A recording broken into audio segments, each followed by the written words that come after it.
Navy seals का hello week दुनिया की सबसे कठिन ट्रेनिंग है।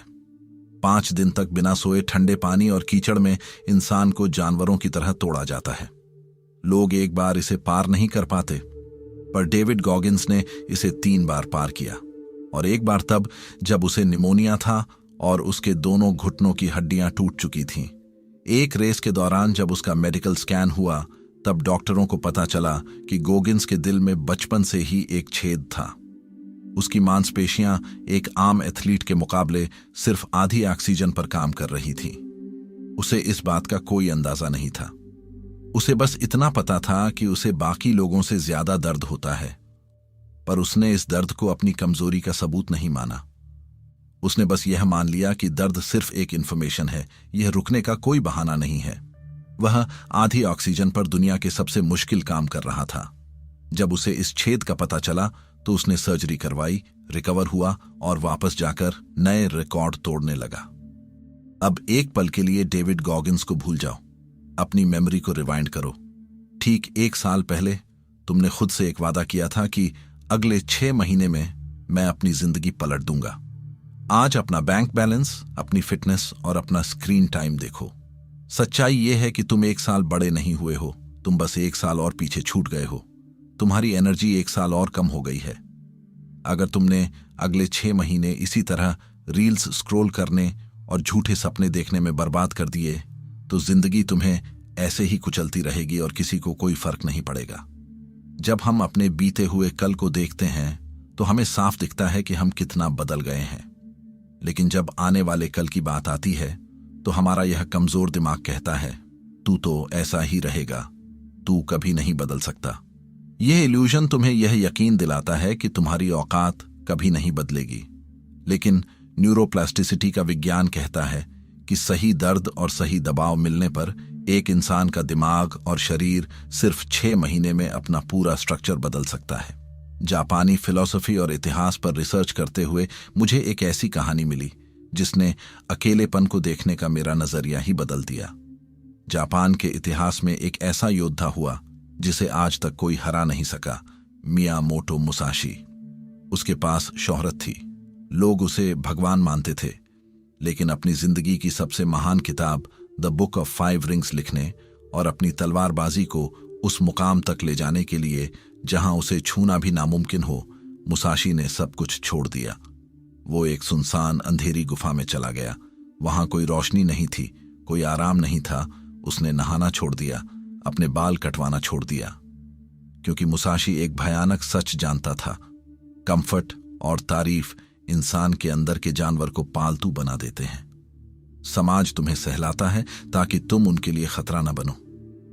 मुसाशी ने वो गुफा इसलिए चुनी ताकि वो अपने अंदर के उस जानवर को जगा सके जो समाज की भीड़ में सो गया था।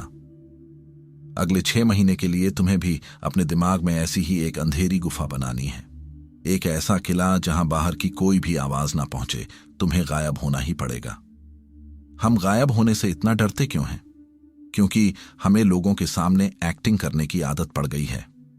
रोम के अखाड़े में तालियां सिर्फ तब बजती थीं जब ग्लेडिएटर खून बहाता था, लेकिन वो खून बहाने की ताकत कहां से आती थी? वो ताकत उस अंधेरी काल कोठरी में की गई उस तैयारी से आती थी जिसे किसी ने नहीं देखा। आज तुम्हारी जिंदगी में वो काल कोठरी बची ही नहीं है। तुम 24 घंटे अखाड़े में खड़े हो, हर वक्त सोशल मीडिया पर किसी ना किसी को इंप्रेस करने की कोशिश कर रहे हो। तुम्हारी पूरी एनर्जी दिखावे में जल रही है। जो इंसान हर वक्त दूसरों के सामने जीता है, उसकी कोई औकात नहीं बचती। अगले 6 महीने के लिए तुम्हें अपने अखाड़े का पर्दा गिराना होगा। उस काल कोठरी में वापस जाओ। वहां अंधेरा है, वहां कोई ताली नहीं बजाएगा, कोई तुम्हारी तारीफ नहीं करेगा। वहां सिर्फ तुम्हारे नतीजे बोलेंगे। जब तुम गायब होने का फैसला करोगे तो तुम्हारा सबसे बड़ा दुश्मन कोई बाहरी इंसान नहीं, तुम्हारा अपना डोपामिन होगा। जोश में आकर तुम अपने दोस्तों को बता दोगे कि मैं अगले 6 महीने में दुनिया बदलने वाला हूं। चाणक्य नीति और रॉबर्ट ग्रीन का सबसे बड़ा नियम यही है। जैसे ही तुम किसी को अपना इरादा बताते हो और सामने वाला कहता है, वाह बहुत अच्छा सोचा है, तुम्हारे दिमाग में एक झूठी जीत की फीलिंग आती है। जुबान ने तुम्हारे हाथों की ताकत चूस ली। बोलने से वो मजा पहले ही मिल जाता है जो असल में काम पूरा होने के बाद मिलना चाहिए था। जो आदमी बिना बोले काम करता है उसकी ताकत पर कोई आंच नहीं आती। जब तुम बोलना बंद करोगे और लोगों से दूर हो जाओगे तो सबसे पहली चीज जो तुम्हें महसूस होगी वो है भयंकर शून्यता। 2 मिनट खाली बैठना किसी सजा से कम नहीं लगेगा। जब तुम कमरे में अकेले बैठोगे और फोन बंद होगा तो तुम्हारी उंगलियां कांपेंगी, तुम्हें वो एम्प्टीनेस खाने दौड़ेगी। लेकिन याद रखना, यह बोरियत नहीं है, यह डोपामिन विथड्रॉवल है। तुम्हारा दिमाग उस सस्ते नशे की भीख मांगेगा। स्पार्टा में बच्चों को बर्फीले जंगलों में बिना कपड़ों और बिना हथियारों के फेंक दिया जाता था। उन्हें कोई फोन, कोई एंटरटेनमेंट नहीं मिलता था। या तो वो शिकार करना सीखते थे या फिर मारे जाते थे। तुम्हारी जिंदगी की सबसे बड़ी समस्याओं का हल तुम्हारे अपने दिमाग के अंदर गड़ा है। जब तुम खाली दीवार को घूरते हो तो तुम्हारे दिमाग के अंदर वो चीजें आपस में जुड़नी शुरू होती हैं जिनका कोई लेना देना नहीं था। अगले 6 महीने के लिए अपने दिमाग को एंटरटेन करना बंद करो। खाली दीवार को घूरना पड़े तो घूरो। उस शून्यता को बर्दाश्त करना सीखो, क्योंकि उसी शून्यता के दूसरी तरफ तुम्हारी सबसे बड़ी ताकत तुम्हारा इंतजार कर रही है। अकेलेपन की इस गुफा में तुम्हारे पास खामोशी तो आ गई। अब तुम्हें अपनी इस पूरी ताकत को एक स्ट्रक्चर में डालना होगा। 6 महीने का वक्त बहुत तेजी से गुजर सकता है अगर इसे सही से ना दबाया जाए। हमें लगता है कि बड़े काम करने के लिए सालों चाहिए, पर यह झूठ है। सन 1519 स्पेन का एक जनरल हर्नान कॉर्टेस अपने जहाजों से उतरकर एक नई दुनिया की जमीन पर खड़ा हुआ। उसके पास सिर्फ 600 सैनिक थे और सामने लाखों की तादाद में एक क्रूर साम्राज्य की फौज। पीछे समंदर था और सामने मौत। पीछे हटने का मतलब था बच निकलना। उसने पलटकर अपने सैनिकों से कहा, हमारे जहाज जला दो, बर्न द बोट्स। सैनिकों ने अपनी ही निगाहों के सामने अपने घर वापस जाने के इकलौते रास्ते को जलकर राख होते देखा। लकड़ी के जलने की वो गंध और लपटों की वो आंच सीधे उन सैनिकों के दिमाग में घुस गई। अब पीछे हटने का कोई रास्ता नहीं था। अब सिर्फ जीत थी या मौत। नतीजा, उन 600 लोगों ने पूरे साम्राज्य को घुटनों पर ला दिया। वो इसलिए नहीं जीते क्योंकि वो ताकतवर थे, वो इसलिए जीते क्योंकि उन्होंने मौत को स्वीकार कर लिया था। यही डेथ ग्राउंड की स्ट्रैटेजी है। तुम्हें खुद से यह कहना है कि मेरे पास सिर्फ 6 महीने हैं, इसे मजबूरी बनाओ। जब समय कम होता है तो दिमाग अपने आप फालतू की चीजों को काटना शुरू कर देता है। अपनी जिंदगी का हर सेकंड उसी तरह प्लान करो जैसे तुम्हारी मुट्ठी में रेत हो और वो लगातार फिसल रही है। पीछे हटने के सारे रास्ते जलाने के बाद भी तुम्हारा यह कमजोर दिमाग अपना सबसे आखिरी और खतरनाक कार्ड खेलेगा। वह तुमसे कहेगा कि आज मूड नहीं है, अंदर से वो फीलिंग नहीं आ रही, मंडे से शुरू करेंगे। और ठीक इसी पल तुम्हें उस सिद्धांत को उतारना होगा जो एक आम इंसान को देवता बना देता है। भगवत गीता का निष्काम कर्म और मॉडर्न थेरेपी दोनों एक ही बात कहते हैं। क्या युद्ध के मैदान में एक सैनिक यह कहता है कि आज मेरा मूड नहीं है गोली चलाने का? नहीं, वो गोली चलाता है क्योंकि वो उसका धर्म है, उसकी ड्यूटी है। एक्शन कभी इमोशन के पीछे नहीं चलता। अगले 6 महीने में अगर एक ताकतवर इंसान बनना है तो ये मत सोचो कि पहले वो फीलिंग आएगी। उठो और ऐसे बर्ताव करो जैसे तुम वो इंसान बन चुके हो। एक मिलिट्री कमांडर की तरह खुद को ऑर्डर दो और उसे फॉलो करो। जब तुम काम खत्म करते हो तब मोमेंटम पैदा होता है। पहले एक्शन, फिर फीलिंग।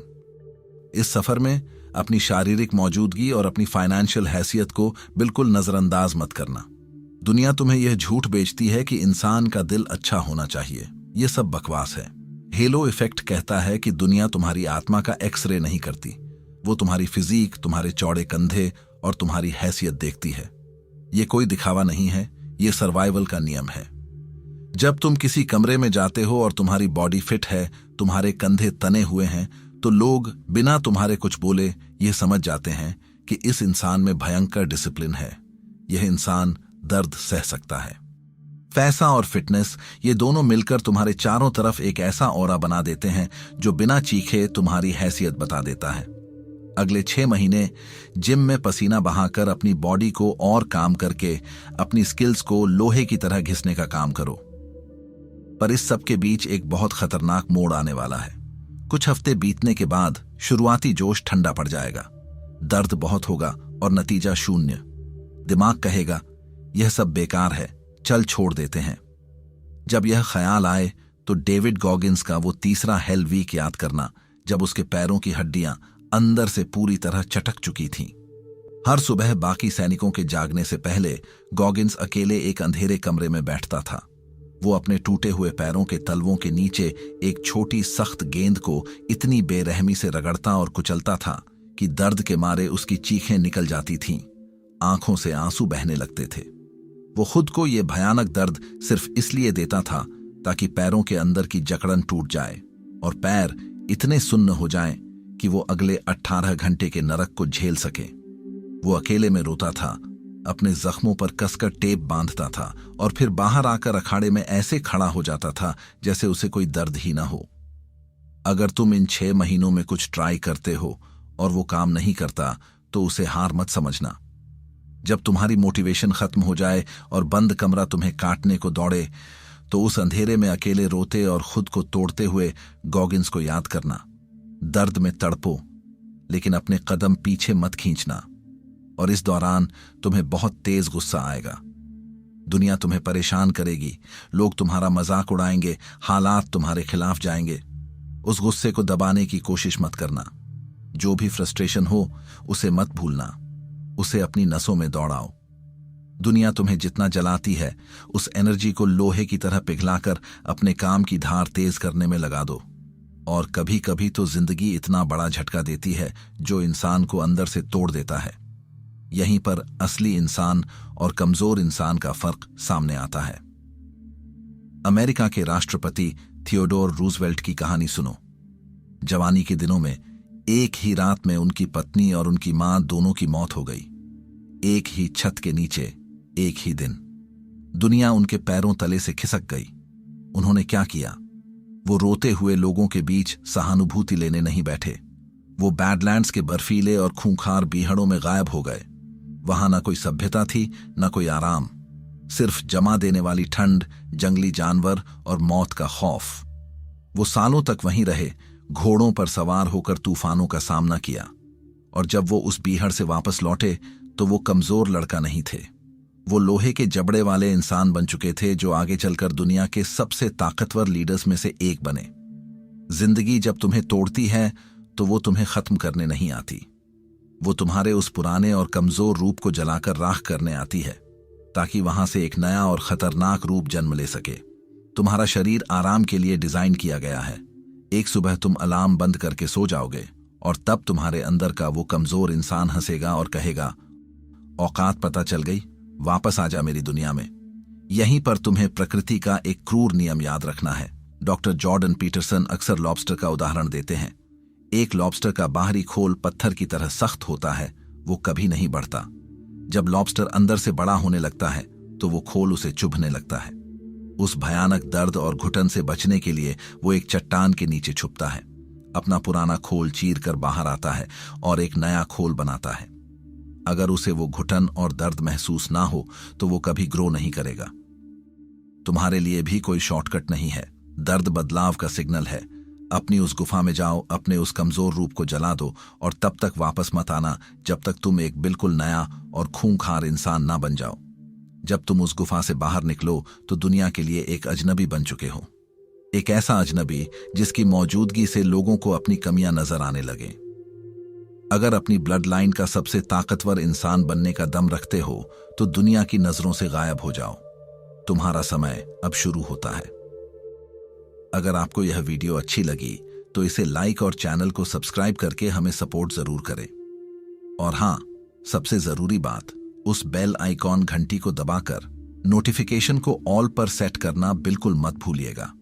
यह सबसे इंपॉर्टेंट है ताकि हमारी आने वाली कोई भी नई वीडियो आपसे मिस ना हो और आपको हर अपडेट सबसे पहले मिले। बहुत बहुत धन्यवाद।